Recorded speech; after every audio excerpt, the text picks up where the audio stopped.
يصنع سكان هذه المنطقة زيت الزيتون منذ ما يسبق العصور الرومانية، وأتشوق للحصول على بعضه من أجل وليمتي.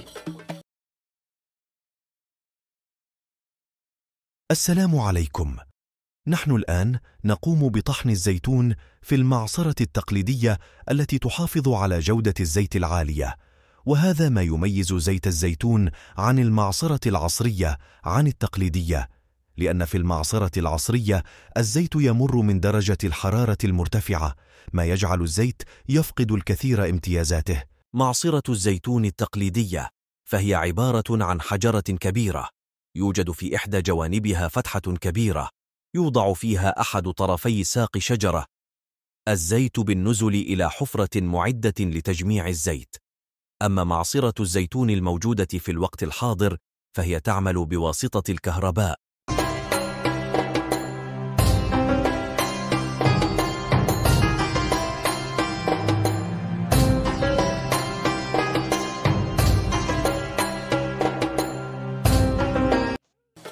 قطفت توا؟ أجل. حسناً، هيا لنجرب. أول ما سأفعله هو سحق الزيتون مستخدماً طاحونة قديمة، لكنه عمل صعب جداً. تمهل. ماذا؟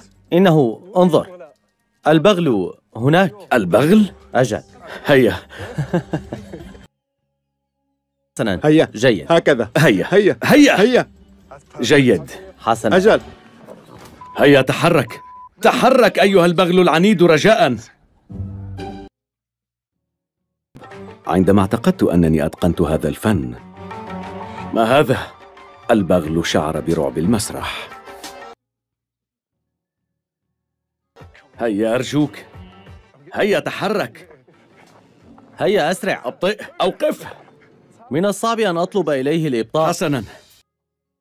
يشار إلى أن المعاصر القديمة هي التي تعمل بحجارة البد لطحن ثمار الزيتون والمكابس لاستخلاص السوائل من عجينة الثمار، أما المعاصر الحديثة فهي التي تستخدم الجواريش المعدنية بأشكالها المختلفة لجرش ثمار الزيتون، ثم الخلاطات لعجينة الثمار، ثم جهاز الطرد المركزي لفصل مكونات العجينة الصلبة والسائلة، ثم الفرازة لفصل السوائل عن بعضها.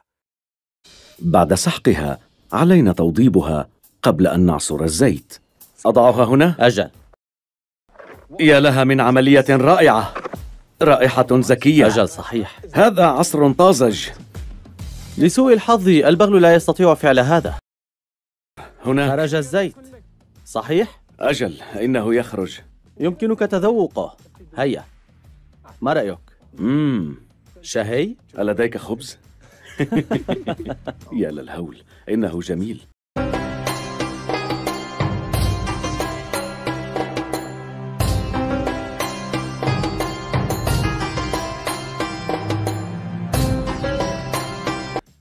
الآن هذا زيت زيتون طازج جدا، إنه يلمع. لم يسبق أن تذوقت الزيت مباشرة بعد العصر، إنه مذهل. درس آخر بإمكاني تطبيقه في الاحتفالية لأحضر شيئا مميزا لهؤلاء الناس المضيافين. شكرا. أهلا وسهلا. أريد أن أرد جميلهم، وسأحاول جعل هذا اليوم مميزا.